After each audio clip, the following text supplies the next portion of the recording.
Hello, welcome to the channel Why Stories. Enjoy watching. Forgetting his office keys, the surgeon returned home. As he quietly entered the hallway, he froze, hearing his wife and mother-in-law talking. Carlos Torres was a surgeon by the grace of God, and that said it all. It was his essence and his calling. Without it, he couldn't imagine himself. "I want to be a doctor, a surgeon," Carlos asserted from an early age. The profession was noble, but unfortunately, it was no longer as respected and lucrative as it once was. Moreover, no one in the family had any connection to medicine, so his parents were baffled by their son's choice. "Son, maybe you should think about it some more? The training is difficult and lengthy. Do you understand the prospects? Do you know what you'll have to face?" his mother lamented. "Yes, Carlos," his father questioned. "Perhaps you should choose something more traditional, an economist, a lawyer?" "I didn't choose. I know, I feel who I must be," their son insisted categorically. The teenager showed extraordinary persistence. The parents could only shrug. What could they do? It was his choice. Although, of course, they continued to worry and doubt between themselves. But Carlos had no doubts. He simply saw the goal and went for it. How could a boy, who had never been exposed to this specific world, have such determination? Only as he progressed through medical school, seeing their son's success and the light in his eyes, did the parents finally calm down, marveling at their son's wisdom and foresight. And Carlos, ignoring everything else, just pursued his dream. Yes, it was a long and thorny path, but the young man overcame it step by step. He had no anxiety or insecurity. That was the most important thing.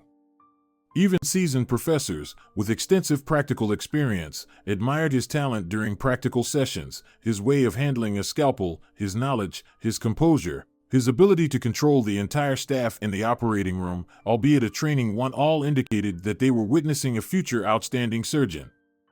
Having completed his university path, internship, and becoming a resident allowed to perform independent surgeries, Carlos was infinitely happy. He saw his work not as routine and obligation, but as a celebration, a way of self-discovery day by day. The young surgeon's entire life was dedicated to his profession, and every patient was critically important to him. Carlos Torres strove to do his best for each patient, regardless of his fatigue, chronic sleep deprivation, and terrible workload. He saw it as his duty and couldn't do otherwise. His life routine consisted only of endless work. There was no place for even a modicum of rest or self-pity, as so many people needed help. Carlos was passionate about his work and at work. It was the meaning of his existence. The gratitude of recovering patients and their relatives knew no bounds. Everyone saw this dedication of the young surgeon from the outside. Even the usually cynical junior and middle medical staff treated him with respect and admiration. Polite, intelligent, and fair, the man was well liked by everyone. But everything has a flip side. Naturally, such a dedicated approach primarily affected other aspects of life. First and foremost, it hit his personal sphere. Carlos simply didn't have the physical capability to devote enough time to his family. He couldn't be in two places at once. There was work, which took up an enormous amount of time, and he needed to sleep, and that basically exhausted his day. This couldn't help but cause dissatisfaction in his wife. Regina constantly confronted him, demanding attention and care. Carlos sincerely didn't understand these complaints. He had always been honest that work was his top priority. He never built rosy castles in the air, promising to be home by 6 p.m. That was simply impossible. He thought Regina should have understood the rules of the game from the very beginning. It seemed she accepted them when she agreed to be his wife, to go through life with him, to be his reliable support. But, as often happens, the young woman overestimated her strength. She wasn't ready to become the classic wife who silently waits for her husband by the window. His work annoyed her, infuriated her, and his absence at home, those endless patients he couldn't get away from, was a constant source of frustration. Regina genuinely didn't understand why her husband didn't move to a private clinic. He had so many lucrative offers. There would be less work, a much higher salary. Who turns down such conditions?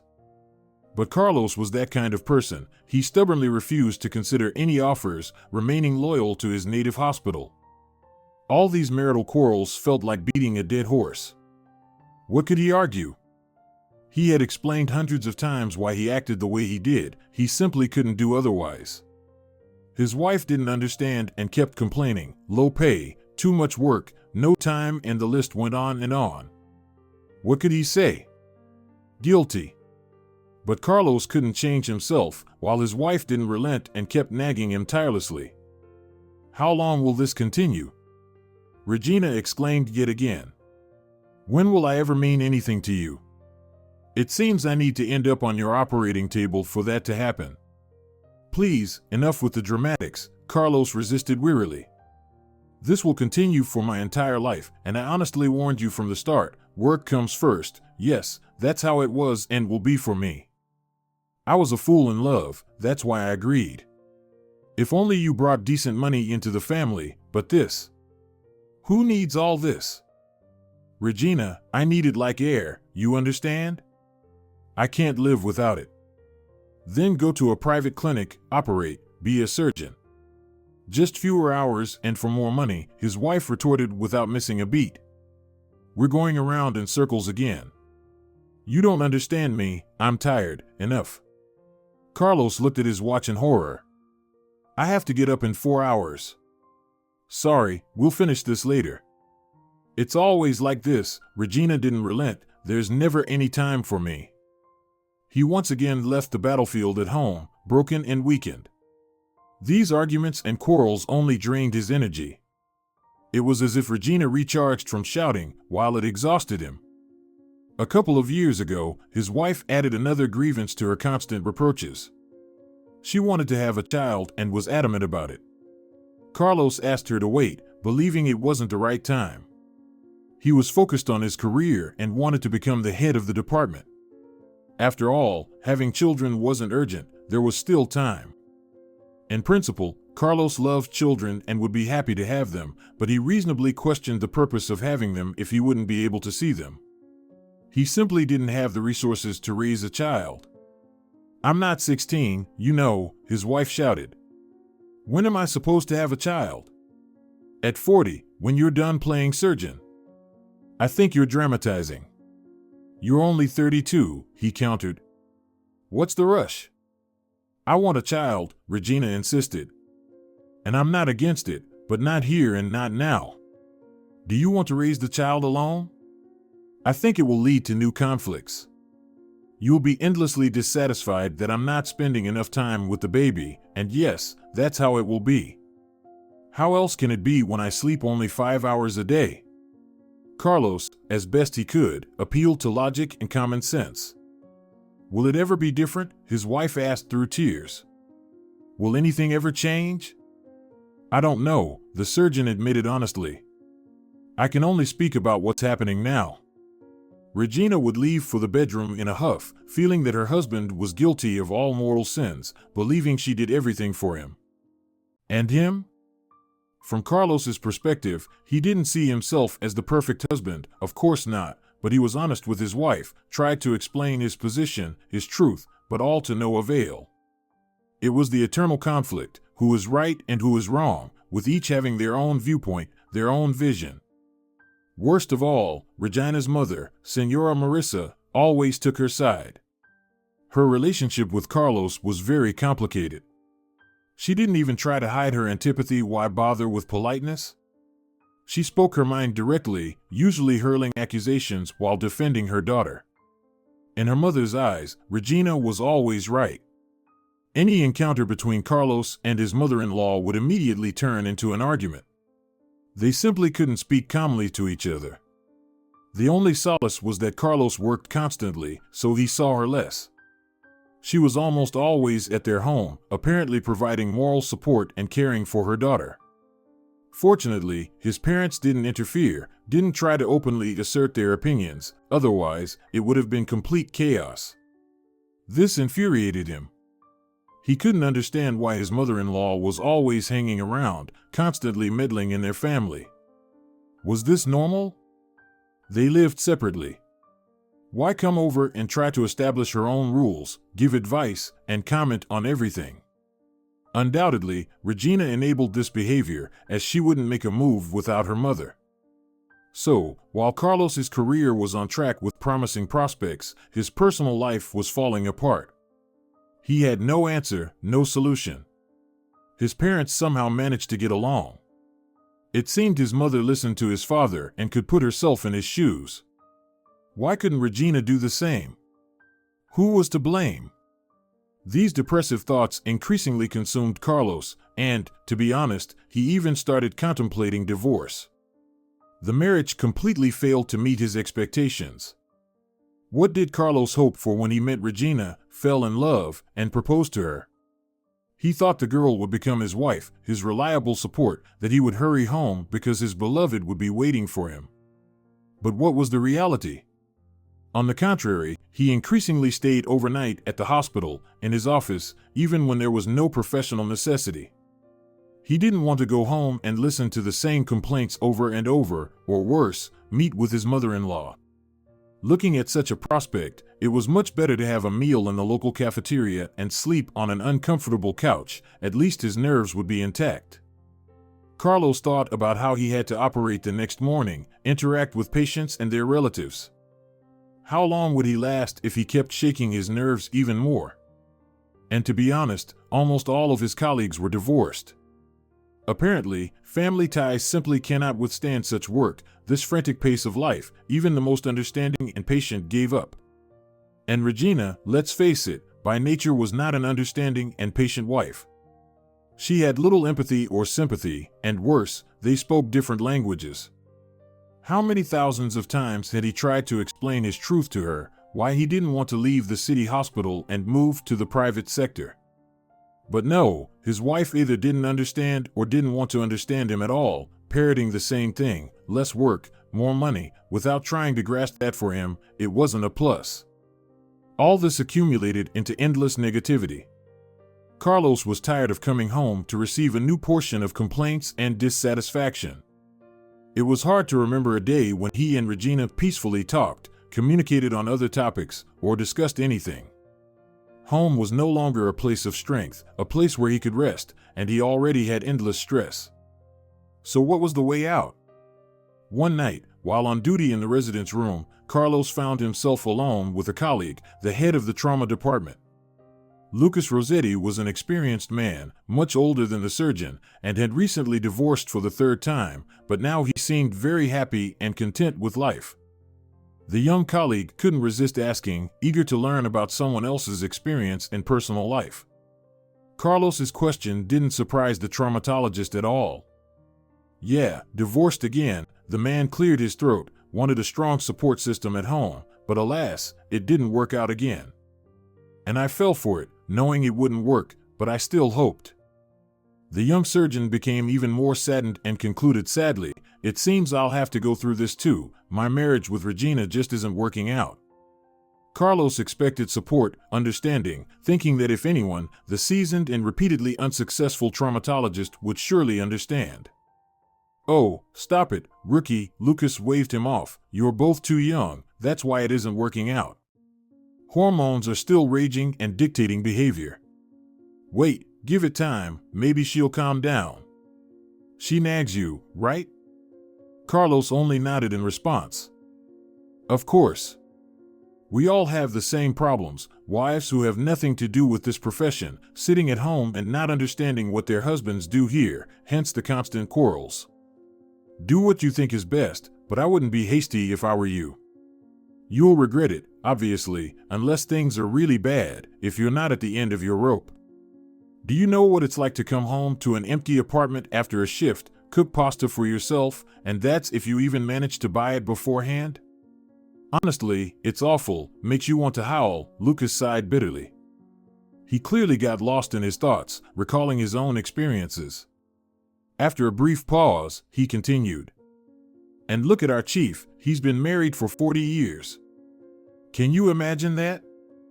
Yes, a saintly woman, very patient, Carlos said enviously. Try finding someone like Catalina nowadays. Oh, the traumatologist smirked, she was probably different when she was younger. Wisdom and patience don't come immediately. These qualities aren't typical of the young. In our youth, we're all maximalists, selfish, egocentric, focused only on our interests. That's normal. Over time, other qualities emerge. How old is your wife? 32, like me. She'll settle down. She's still young, too lively and proud. She'll calm down, grow out of it, Lucas tried to reassure him. Carlos wanted to believe his colleague was right, but his heart suggested otherwise.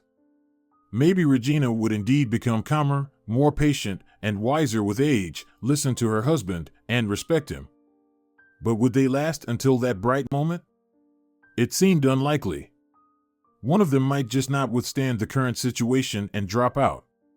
Carlos wanted to believe he could overcome himself, be smarter, rise above all this. But he had less and less hope.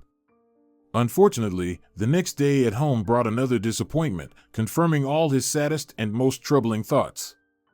Regina, unfortunately, was in a terrible mood, and the ensuing argument was beyond imagination. Carlos stoically listened to all his wife's complaints, silently nodding, trying not to get worked up, but his wife's anger only intensified in response to his passive reaction.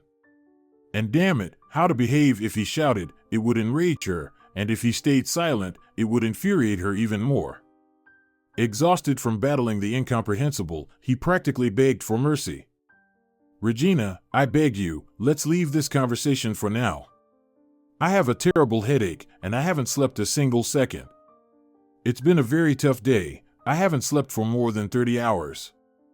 This plea was seen as cowardice by Regina, and he immediately paid for it. And do you think I'm not tired? I also work day and night, plus I have to constantly do the laundry, clean, and cook at home, like a hamster on a wheel. You only come home to sleep and then leave. His wife ranted and raved, and his words only triggered a new tirade. I don't force you to do the housework. I load my own clothes into the washing machine, hang them up myself. I eat in the cafeteria. Again, it was all in vain. His wife twisted his words. So you're accusing me of being a bad housewife? Oh God, Regina, what is it? Where did I say that? Carlos finally lost his temper and protested. I was just stating that I try not to burden you with all the household chores and do what I can myself. But who was listening to him? After so many years, he should have been used to his words being twisted and taken out of context. I should have kept quiet. Why did I even try? He scolded himself internally. I just gave her more fuel for her complaints and yelling. Regina was consistent. The topics had long been set. She complained about how everything annoyed her, that they were always short on money, and that Carlos was never around. He was fed up with it, the same thing over and over. He didn't want to argue, even though he had counter-arguments. How were they short on money? They lived in their own apartment, nicely renovated, debt-free, able to afford many things. From his perspective, there was no reason to complain, but his wife saw things differently. To her, everything seemed bleak, and she voiced her grievances. This angered him even more than the yelling. He saw people who truly had it tough, who faced real problems and genuine hardships. Compared to that, Regina's constant dissatisfaction seemed insulting to others. It was as if she lived in a different world.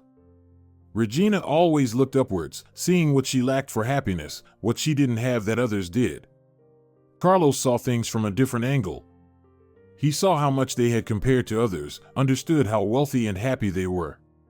Complaining to God about their minor issues and another bout of accumulating seemed sinful to him. How could they understand each other? It was incomprehensible and impossible. Carlos was lost in his thoughts while his wife's tirade continued. He tried to detach himself and just nodded. What was the point in starting another argument when no one listened? Succumbing to emotions, he sometimes neglected reason but tried to keep himself in check. Luckily, Regina had her own errands. She had to stop her flow of negativity because she was running late. Only after she left could he breathe a sigh of relief, finally reach the bathroom, and head to bed. Yet, he was already worried about the evening and the night. How would they go? Would his wife start yelling again? How would she behave? If so, he would prefer to spend the night at work. Only the thought of the challenging surgeries scheduled for the next day made him stay home, at least while there was still hope of getting some sleep in a comfortable bed. Surprisingly, by the evening, everything seemed to have calmed down. Regina prepared dinner, and during the meal, they even had a casual conversation about trivial matters and news. Although everything seemed peaceful, Carlos still felt uneasy. It seemed to him that his wife was more nervous than usual, even though she was trying to hide her anxiety. This was tiring. Such behavior was very unlike her. If something troubled her, she usually talked about it nonstop, never hiding her emotions. It seemed Regina simply didn't know how to conceal her feelings. If it weren't for the fresh memory of the morning's grand quarrel, he would have asked her outright what was wrong. But not today, no. Despite his broken sleep during the day, he was exhausted. He didn't have the energy to listen to Regina for several more hours. If she doesn't want to talk now, she'll tell me later, he decided to himself. Everything else was within the realm of normal. There might have been some lingering awkwardness and tension, but it didn't erupt into open confrontation, which was a relief in itself. The couple went to bed early, seemingly just to end the day. In the morning, even though he had more than enough sleep, a rarity for a surgeon, Carlos still felt somewhat distracted, overwhelmed by a sense of melancholy and apathy. He knew perfectly well where these feelings stemmed from. His subconscious never stopped working, and the gears were always turning. Carlos began to fully contemplate the idea of divorce. Yesterday's argument had left its mark. It seemed to be the last straw. His patience had its limits. These endless disputes with Regina drained him of energy more than the most complex, multi-hour surgeries ever did. That meant something significant, especially since in surgeries, he was motivated by the end result. He saw the goal.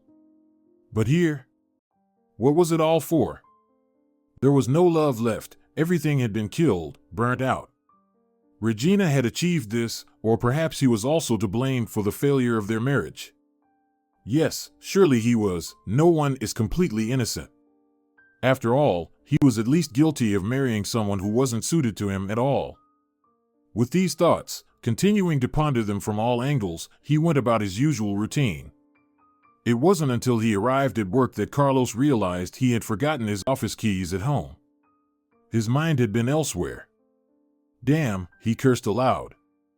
No help for it, I'll have to go back. While he could have gotten a spare key to his office from security, the keys to his personal safe were only with him, and they were on the same ring. And he couldn't do without them. Today was the weekly surgical department meeting. Everything had aligned to leave him no choice but to go back, losing precious time. Muttering curses and angry at himself, he returned home outside of his usual hours. Naturally, it never occurred to him to notify his wife. Why would he? He returned home and, quietly entering the hallway, heard a conversation between his mother-in-law and his wife. From the very first phrases, the conversation shocked and stunned him. He could hear his mother-in-law shouting from the kitchen. Senora Marissa was yelling at her daughter. "Have you lost your mind? What were you thinking, you idiot? How could you get pregnant by your lover?" Carlos felt frozen inside, cold sweat breaking out all over him. He didn't know what to do, intervene, walk in and ask, or at least reveal his presence. Regina was crying, judging by her voice. "Keep your voice down, Mom. Why don't you tell all the neighbors too, so Carlos can find out?" Regina sobbed. Both women were overflowing with emotions. It seemed that, barely managing to compose herself, Senora Marissa transitioned from shouting to expressing her outrage in a more moderate tone. "So, what are you going to do now? Have you thought about it?" "I haven't decided yet," came the voice of his wife from deeper within the apartment. There was a brief pause, presumably while the mother tried to process everything that had been said and assess how critical her daughter's reckless behavior had become. Everyone was silent, including Carlos, who stood frozen in the hallway by the front door. He, too, was trying to quickly decide what to do, how to proceed. Everything was happening so quickly and unexpectedly. He had almost resolved to enter the room, reveal his presence and knowledge, observe their reactions, and learn the details when he heard a phrase from his mother-in-law that made him stop in his tracks. "And your lover, this Enzo, what does he say?" Senora Marissa asked indignantly. Regina's sobs could be heard again, but Carlos was focused on the name of his wife's lover. "Enzo," Carlos thought frantically. "Which Enzo? Do I know him?" At that moment, the surgeon decided to listen to the rest of the conversation between mother and daughter, hoping they might reveal more. He already felt like a complete fool and didn't want to be duped again. Through sobs and tears, struggling to control her emotions, Regina finally responded to her mother's question. "I haven't talked to him yet. I'm afraid of how he will react." "Oh my God, what an idiot," her mother fumed, raising her voice. "Afraid now? But you weren't afraid to cheat and get pregnant, were you?" Clearly, the question was rhetorical, intended only to vent her anger and utter incomprehension of her daughter's behavior. It was unlikely that Senora Marissa condemned the cheating itself. More probably she condemned the foolish mistake of getting pregnant. Naturally, Regina had nothing to say in response, no defense. She understood well enough what she had done and that she was at fault. She didn't need her mother's comments to realize that. Senora Marissa, evidently considering the options for getting out of the situation, asked her daughter, "So, are you sure the father isn't your legally wedded half-wit?" Although Carlos knew his mother-in-law hated him, hearing how she referred to him behind his back nearly made him react, his fists clenched painfully tight. While he tried to come to terms with what he'd heard, Regina sighed deeply and replied, "I haven't let him touch me for over 2 months, and the pregnancy is 5 weeks along. It's absolutely impossible. I even remember the exact day we were careless." "Careless," her mother scoffed with disdain. "No need to dress up your stupidity with fancy words and epithets." After pausing briefly, Senora Marissa continued, as if thinking out loud. "Yes, you can't pin this on him. He's no fool, he's a doctor, after all. In this case, you can't trick him. We'll have to find another way out." Poor Carlos. What was he going through at that moment? From the moment he entered the apartment and heard Senora Marissa's first remark, he was frozen in place, stunned. He still couldn't fully comprehend that this was really happening, that it wasn't a joke or a prank. Of course, he knew their marriage was falling apart, that he and Regina were on the verge of divorce. He knew they wouldn't make it, wouldn't save their family, but this? He was in shock and horror simultaneously, unable to believe that his wife had cheated on him and even gotten pregnant by someone else. It was unthinkable, simply incomprehensible. He had thought Regina would never stoop to such vulgarity. But wasn't it disgusting for her? Why hide it all, lie, deceive? It humiliated her, too. Wouldn't it have been simpler to come to him honestly, say she had fallen out of love, and apologize? Why all these games behind his back? Of course, he would have let her go. He felt physically sick and even sticky from being dragged into this love triangle. The situation was utterly nauseating. Meanwhile, he could hear the sounds of the ongoing argument. Senora Marissa, rethinking what had been said, continued to scream and insult her daughter. Apparently, Regina couldn't take it anymore and shouted back at her mother. "I know it all myself. Why are you yelling? What's the point of this scandal? Will it change anything? Why are you insulting me, screaming at me? It's done. Then why did you even tell me?" Senora Marissa seemed taken aback. "Did you really think I'd react any differently?" Regina burst into terrible sobs again. She was crying uncontrollably, judging by the sounds reaching Carlos.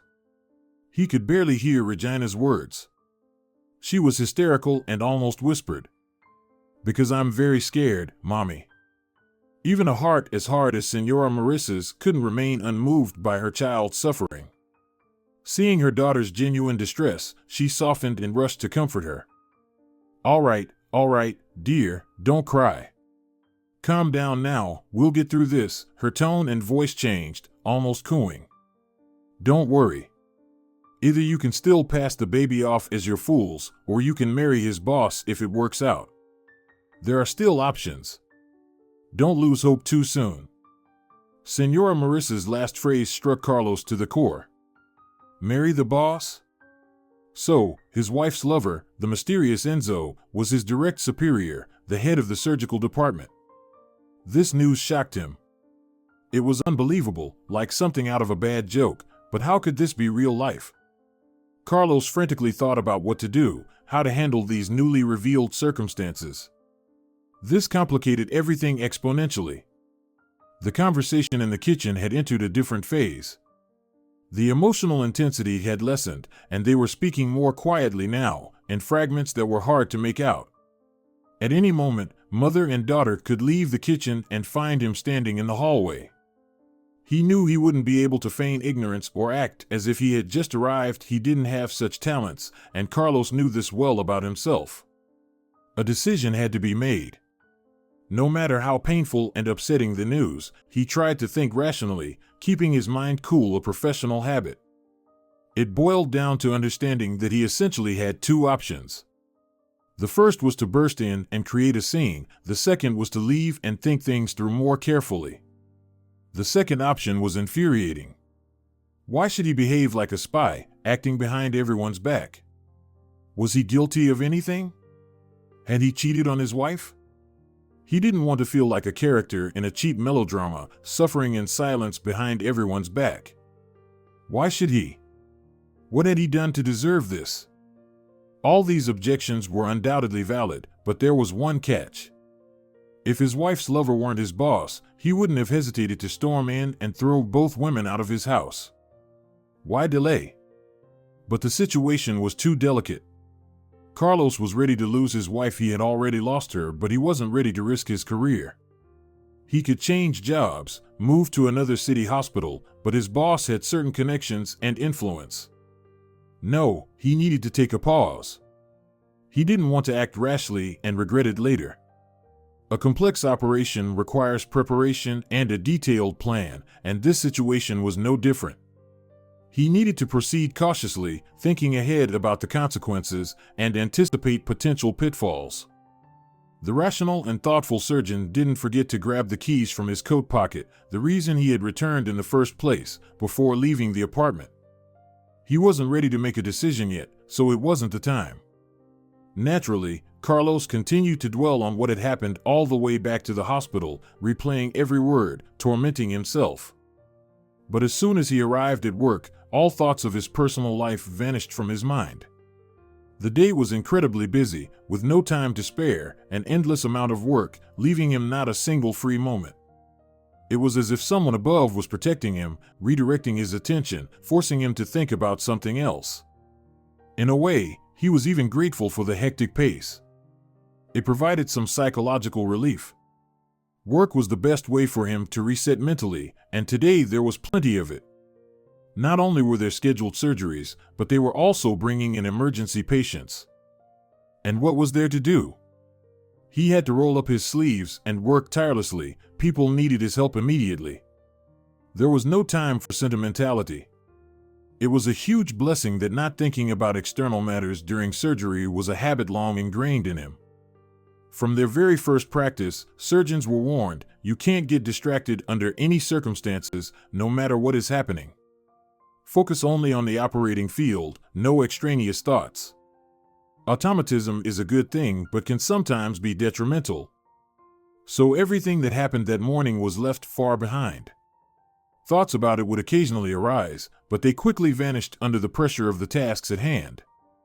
This abundance of work likely saved him. All the emotional turmoil dissolved as quickly as it had appeared. Now, there was just a problem to be solved, coldly and rationally. It wasn't until 8 p.m., hurrying to a meeting, that Carlos had his first coffee of the day. What more can be said?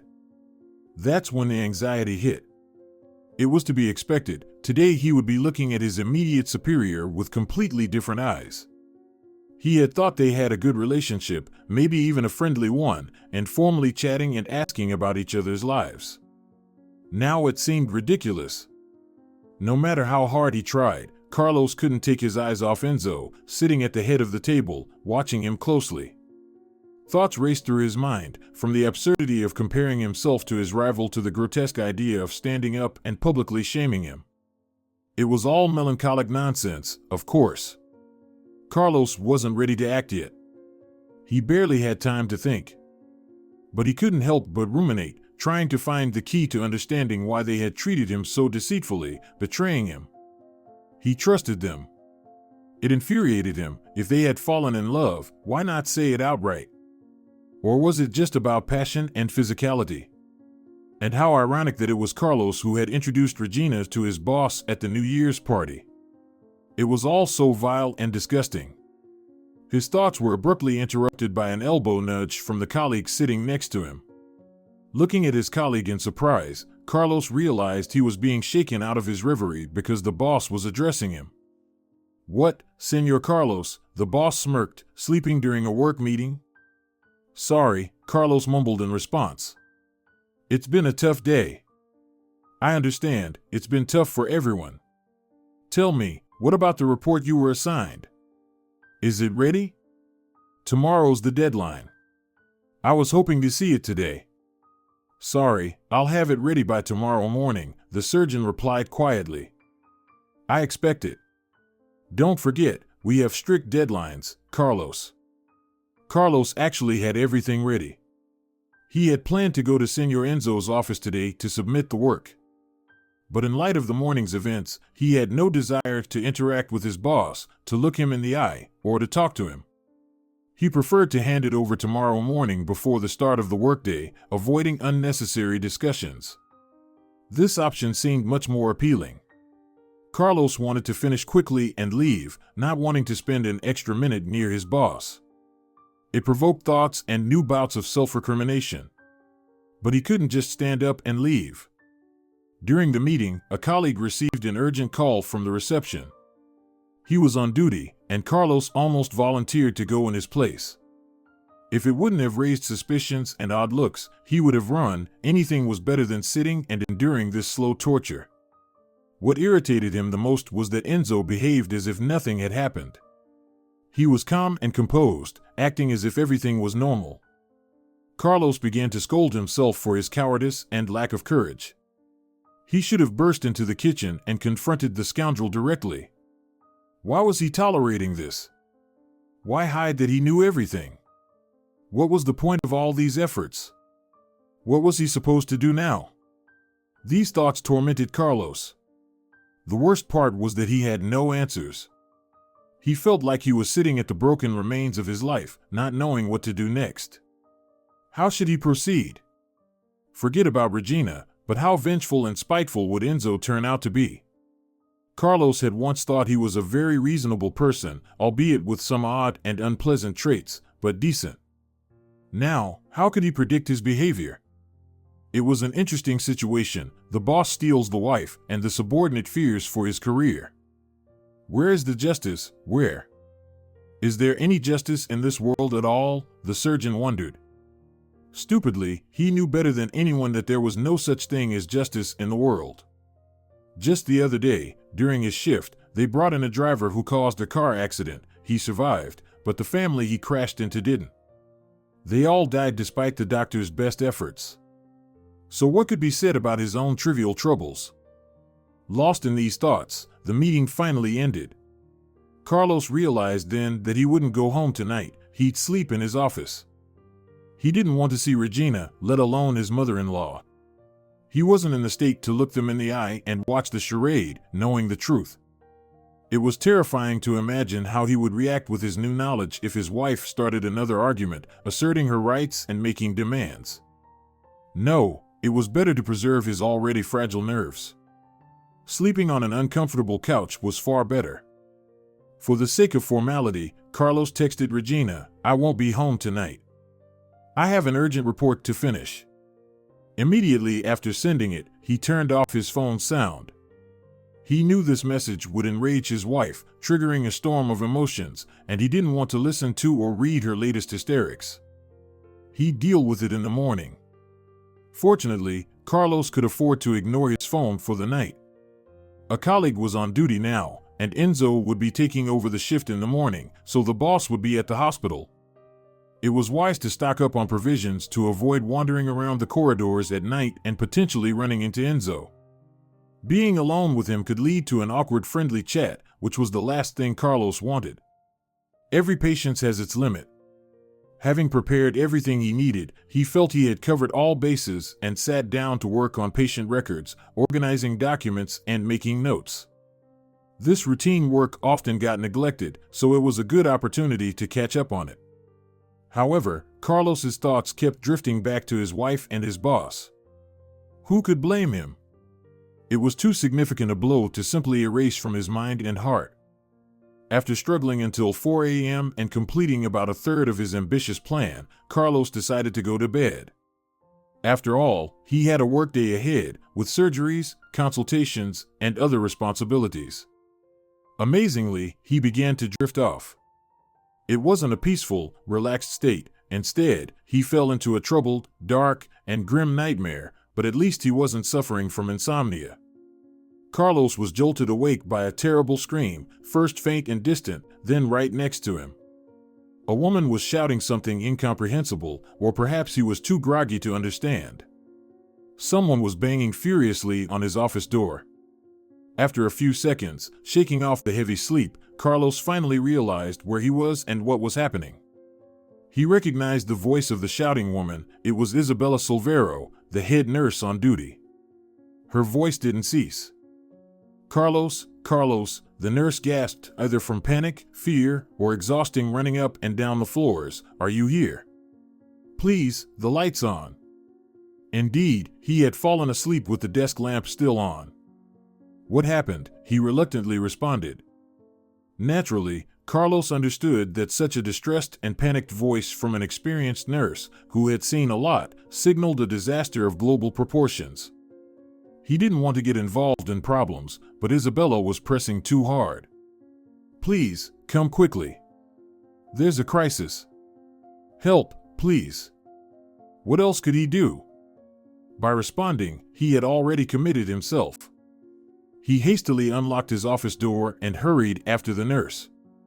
Seeing Isabella, he realized it was even worse than he could have imagined.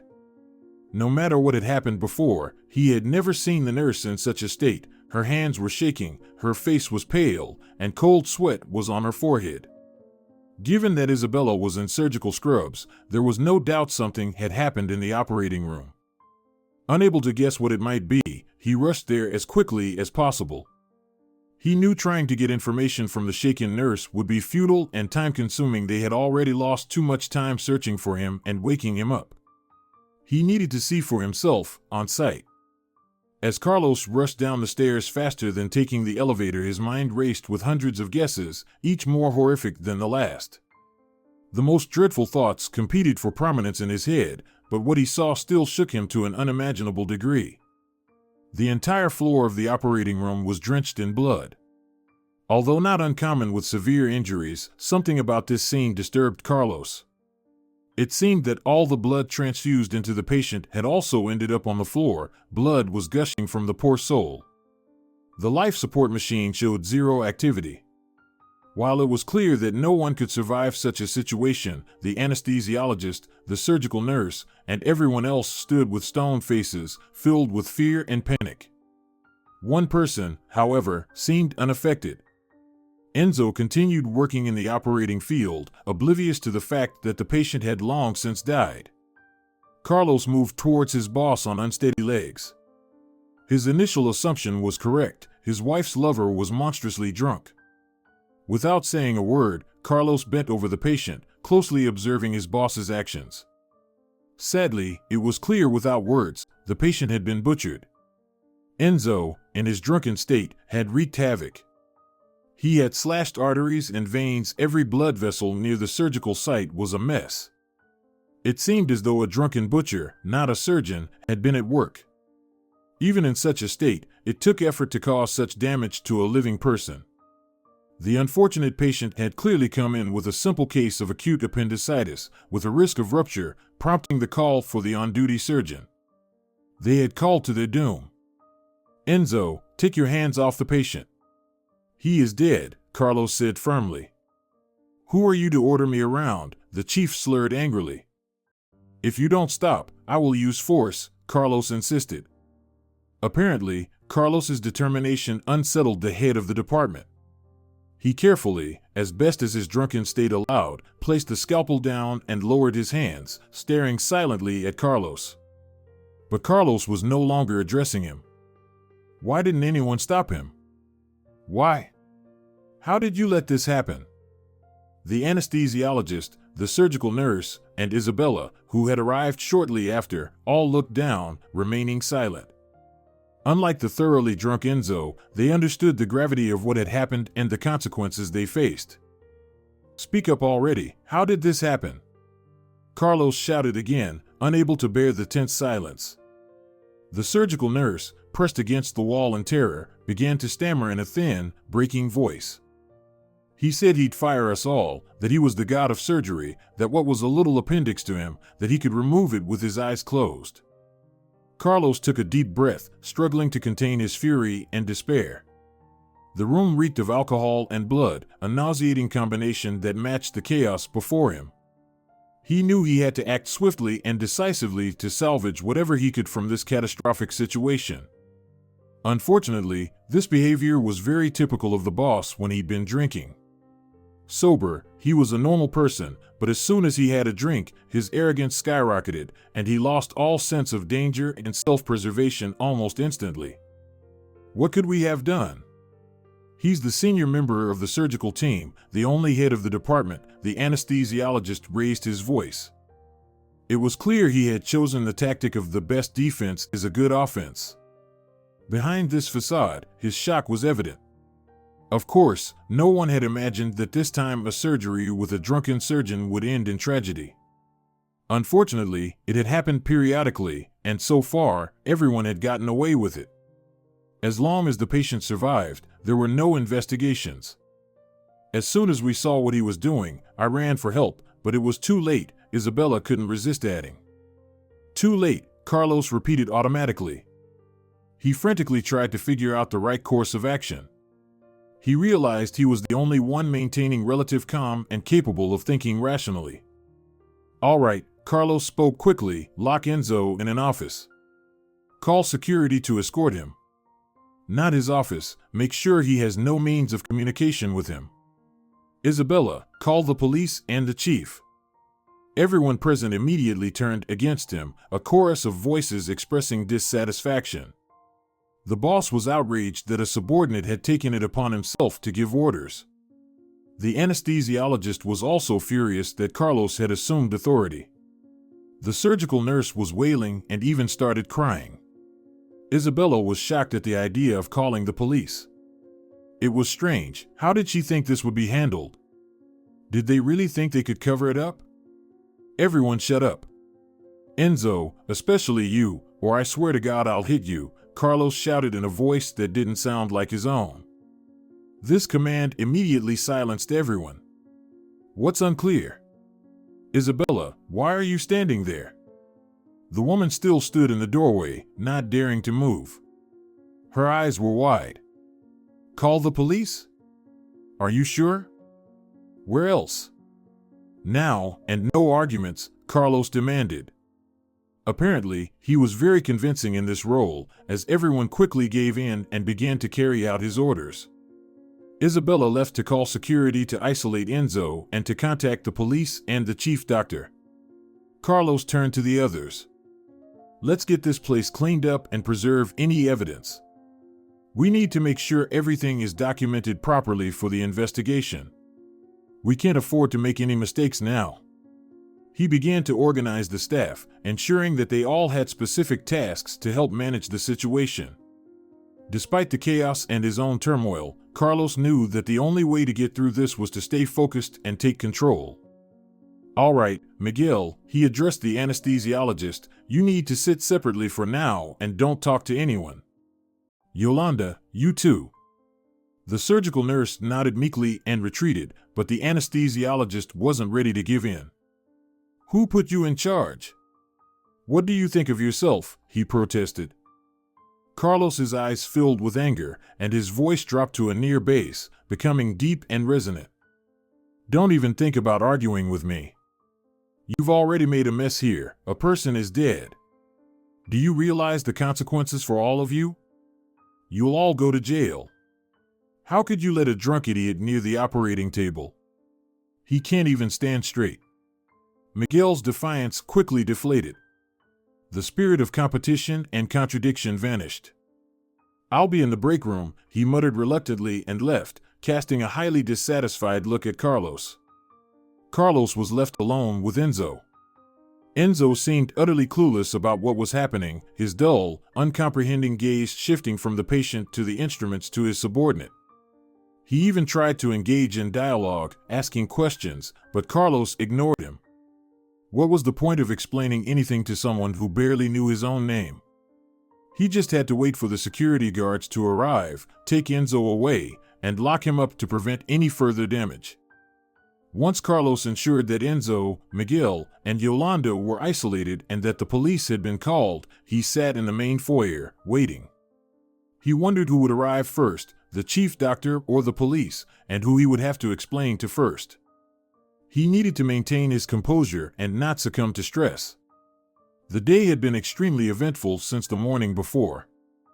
Who could have predicted such a drastic turn of events? How could life flip so dramatically? Carlos couldn't stop thinking about one thing. If not for that fateful morning, which had been just over 20 hours ago, would he have acted the same way? What if he had remained blissfully ignorant of the relationship between his boss and his wife, unaware of her pregnancy by Enzo? Would he have done the same? Nothing would have changed, right? Wouldn't he have tried to cover for his boss out of a misplaced sense of duty? He wanted to believe in himself as a decent person, but honestly, Carlos wasn't sure. Everything changed when his view of his boss changed. Moreover, Carlos was convinced that Enzo had gotten drunk to such a piggish state for a reason. He must have found out about Regina's pregnancy. That didn't excuse him, of course. As he sat alone, Carlos tried to understand whether he was a good or bad person. He was deeply troubled by the connection between the morning's and night's events. It's a pity that history doesn't tolerate the subjunctive mood. No one will ever know what might have happened if a certain event or circumstance were erased. Carlos knew that the only way to remain a decent person in this situation, to retain his self-respect, was to hand his boss over to the authorities and let them handle it. But would he have done so if he didn't know that Enzo, the drunken surgeon and clear cause of the patient's death, was his wife's lover? If he had thought of Enzo only as his boss, colleague, mentor, and a decent guy? These moral dilemmas were a serious test for the surgeon, and he also felt deeply sorry for the patient who died for no reason, having come in with such a simple issue and ending up like this. It was a tragedy for all of the patient's relatives and loved ones. Carlos was snapped out of his sad thoughts when the disheveled chief doctor burst into the hospital building. Such speed was to be expected, he lived in the neighboring house. Roberto Cornelio rushed toward the surgeon without slowing down. "What the hell?" the chief doctor shouted. Noticing that a few visitors were turning to look at him, he lowered his voice but still hissed with tension. "You should have called me first, consulted with me. What do you think you're doing? Who gave you the right to take charge?" To be honest, Carlos had no doubt that this would be the reaction. The chief doctor would be furious. Naturally, his priority was to protect the hospital's reputation, maintain the appearance of legality, and cover up the crime if possible. But Carlos had cut off all his avenues for retreat, provoking anger and aggression from the higher-ups. Yet Carlos knew he was in the right and had no intention of backing down. Not a single muscle twitched on his face. "I did what was necessary. You didn't see the state Enzo and the patient were in. What he did to him is unimaginable." "Exactly," Roberto shouted again. "I should have seen it and confirmed it." Carlos thought to himself, yes, confirm that there's nothing to be done to cover for the drunken surgeon. But aloud he said, "Reporting a crime is my civic duty and responsibility. I'm not going to neglect it." The chief doctor was infuriated by the surgeon's tone. He was about to launch into another angry tirade, which would undoubtedly have contained a fair amount of insults, but fortunately, the police officers finally arrived. Roberto had to pull himself together and go with them to assess the situation and offer his assistance. However, he shot Carlos a look that clearly conveyed, "This isn't over yet." But Carlos didn't care. He didn't feel guilty, in fact, quite the opposite. These past 24 hours had been the strangest of his life. Morning, day, night, and now early morning, all were filled with various surprises and emotional shocks. The officers began their investigation, and Carlos knew he had done the right thing. The truth would come out, and justice would be served.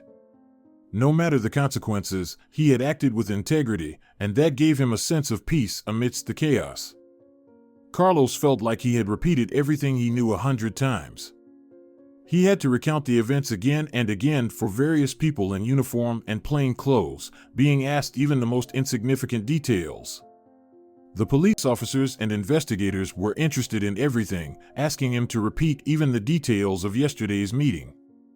They were questioning all the staff who were at the hospital and had even the slightest connection to the incident. Moreover, all the surgery staff and Enzo's subordinates were summoned. The police were interested in every detail of the chief's life. Maybe someone had noticed any oddities recently. The thoroughness was astonishing. In his line of work, Carlos had been questioned before in various situations where law enforcement was involved. There had been complaints, reports, and routine inspections. He was well versed in dealing with people in uniform. This is why he was very surprised by the thoroughness with which they approached the case this time. He couldn't resist asking during another round of questioning, "Can you tell me why you're so rigorously pursuing this case?" "Sorry, but I know the usual procedure." "It's tragic, but..." "Don't you know who the deceased was, whose son he was?" the officer interrupted him. Of course, Carlos didn't know and couldn't even guess.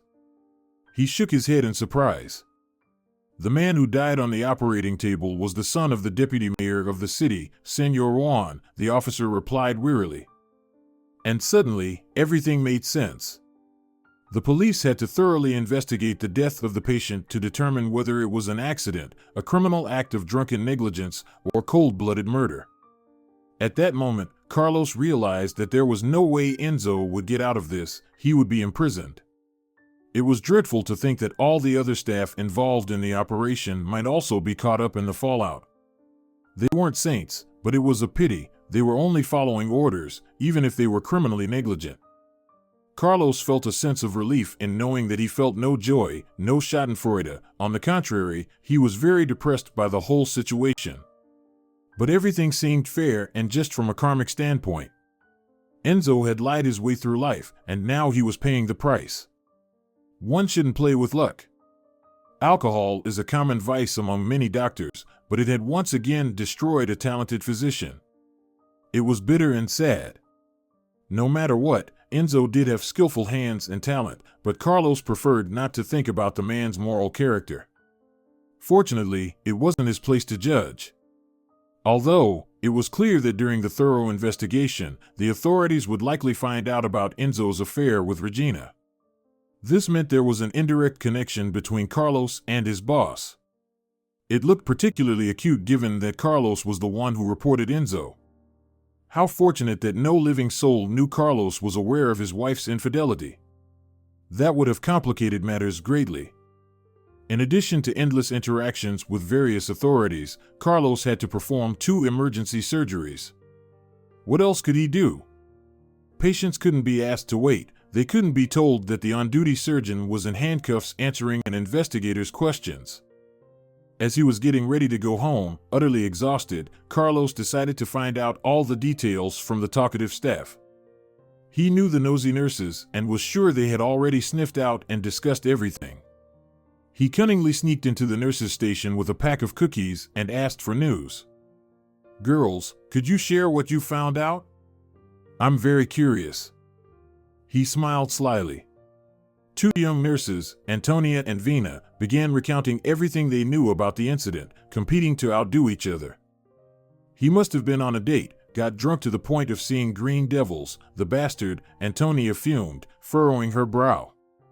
And what makes you think that? Carlos asked, intrigued. Her friend interrupted. You should have seen how he was dressed up, all perfumed. Definitely for a woman, where else? In this part, Carlos wasn't surprised, it was just as he had suspected. Of course, Enzo had come from an urgent call from Regina. Why not? Carlos had told his boss he needed to finish the report and would submit it tomorrow. He had told his wife the same thing, so his actions had essentially given the lovers carte blanche. Vina continued to chatter on. That's when they called him, when they brought the patient in by ambulance. He arrived quickly but was terribly displeased and drunk, awfully drunk. Antonia didn't want to be left out and decided to add to the story. Yes, drunk. But I think he might have drunk more before going into surgery. This question was more rhetorical, but Carlos pondered it. If things were as he thought, if Regina had told Enzo about her pregnancy that evening, Enzo might have been trying to relieve his stress. Why not? He could have had more to drink. And who let him into the operating room? Vina exclaimed indignantly. Yeah, you try to stop him, Antonia shot back, glaring at her friend. You know how many times he's operated while pretty drunk, just shouting and giving orders. Not like you, Carlos, the second nurse took the opportunity to flatter him. Carlos listened intently, absorbing the details. The situation was even more chaotic than he had initially thought. But now he had a fuller picture of what had transpired. As much as the flattery was appreciated, it didn't change the gravity of the situation or the consequences everyone involved would face. He listened to their chatter half-heartedly. Carlos was trying to piece together a coherent picture of what had happened the previous evening. It seemed to be coming together. He knew the most important details. Do you know how angry Senor Roberto is with you? Antonia asked. He was yelling at everyone, saying they shouldn't have listened to you, shouldn't have called the police. Yes, he already expressed that to me personally, the surgeon didn't hide. He wondered how Roberto intended to cover up what had happened, especially considering the deceased patient's identity.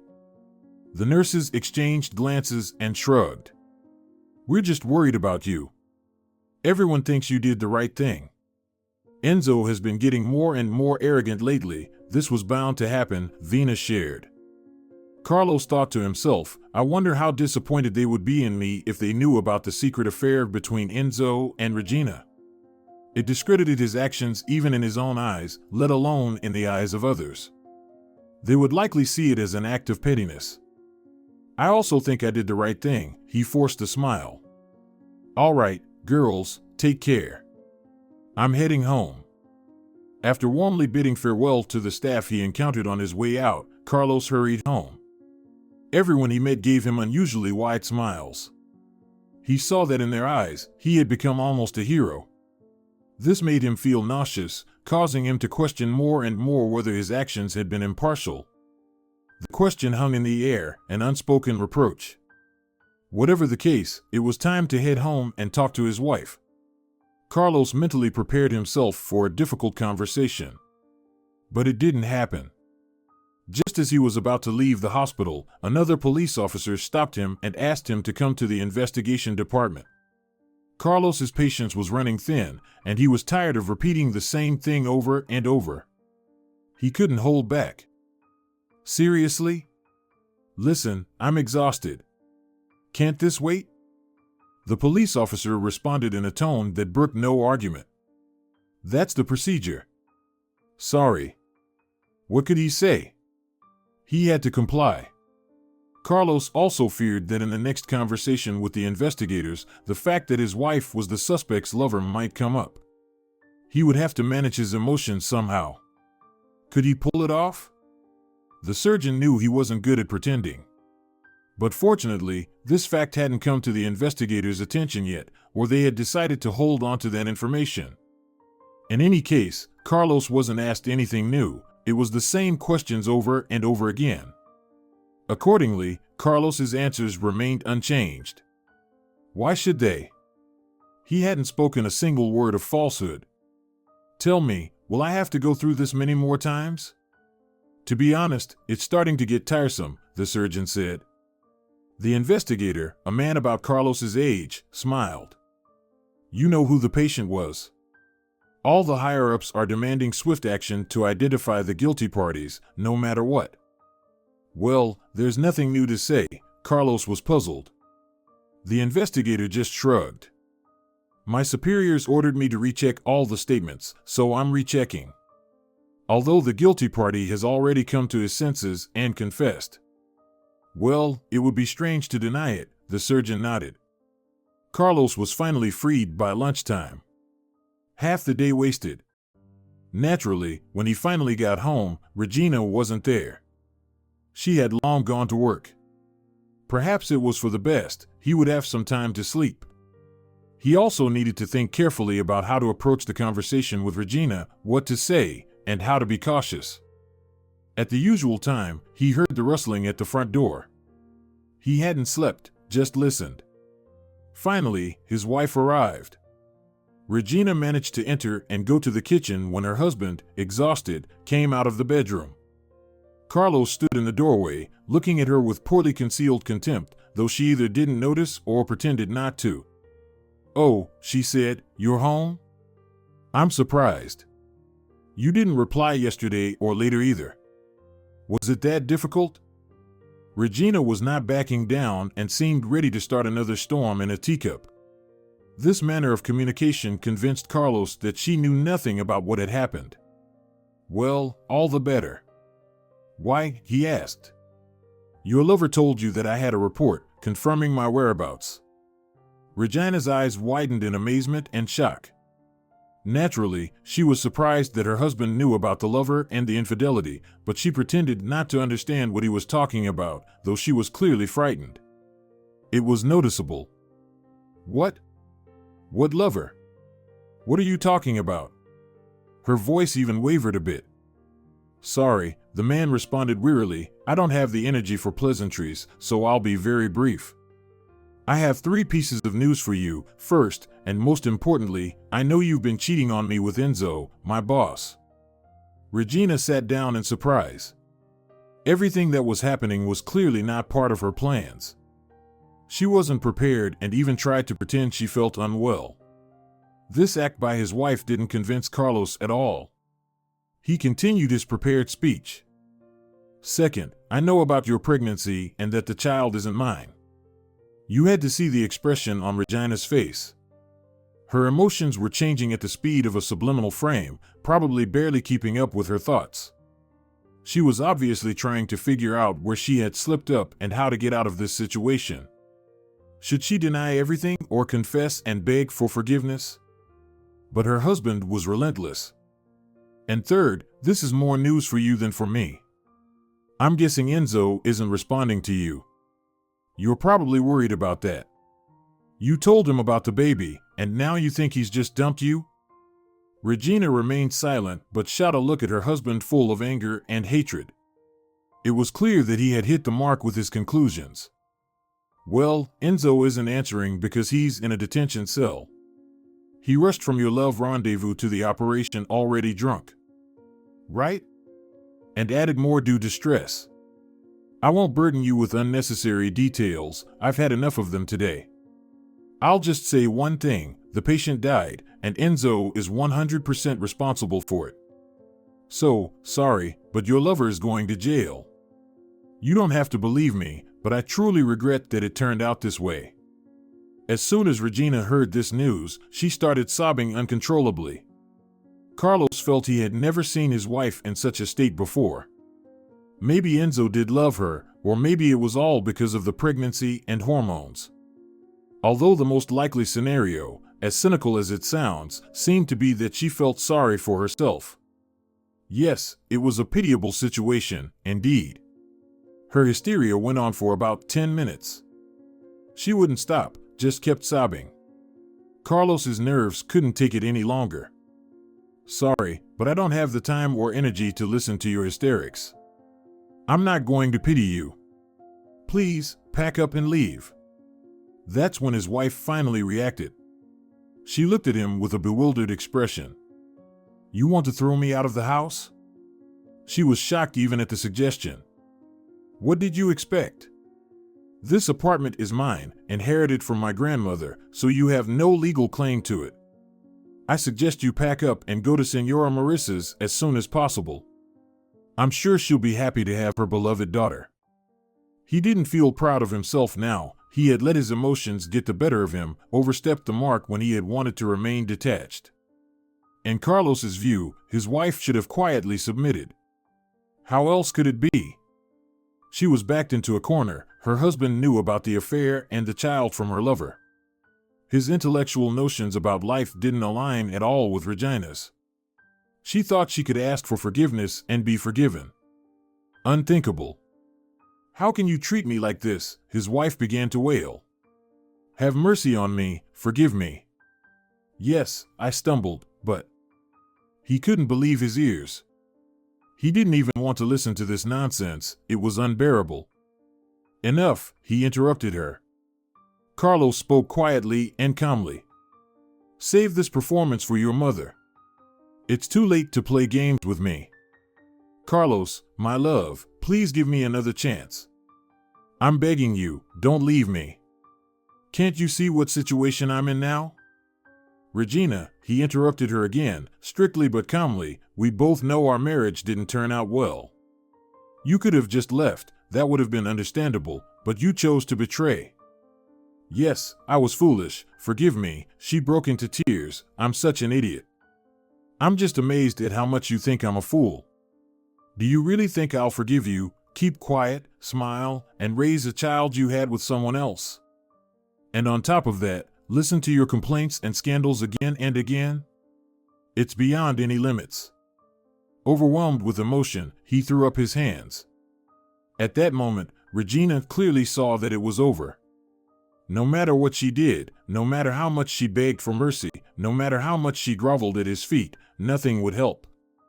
It was the end, his patience had run out. The calmness, even tone, and weariness in his eyes greatly influenced her final decision. There was nothing left to do but pack her things and leave, which she did. The last 3 hours alone with his wife were a trial for Carlos, but it was worth it. Finally, he was alone. The feeling of freedom was intoxicating, and there were no regrets. It seemed that life was improving, that he could finally breathe again. But the next day at work, Carlos was met with a very unpleasant surprise. The chief doctor called him in for a debriefing. Roberto was shouting. How could you? What were you thinking?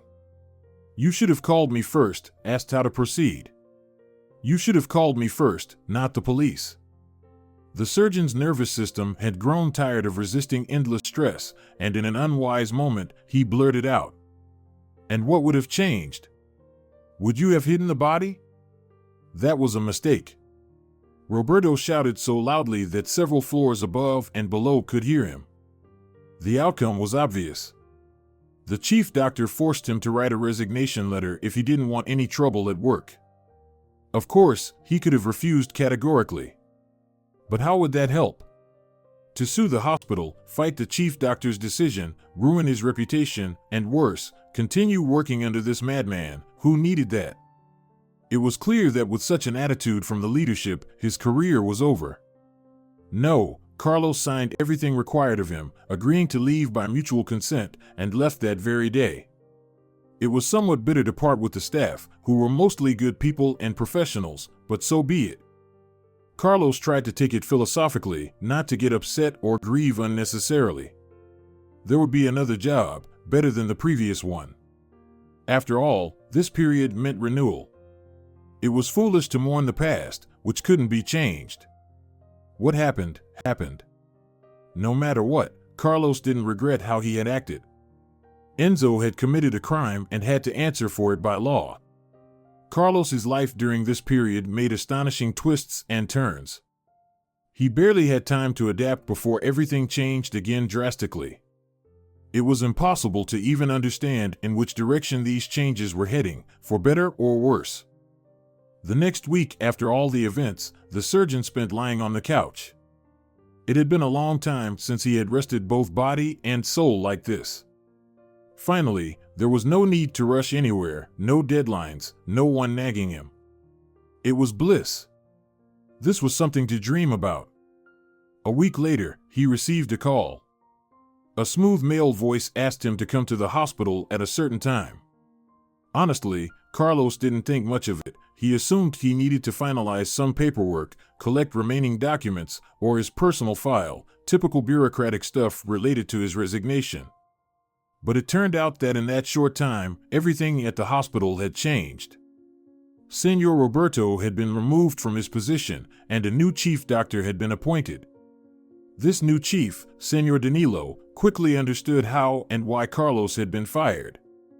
The new chief doctor, Senor Danilo, said to Carlos without beating around the bush, "Unlike my predecessor, I very much appreciate such behavior and honesty from employees. I'd like to invite you back to work. Moreover, we have an open position for the head of the surgical department. How do you feel about my offer?"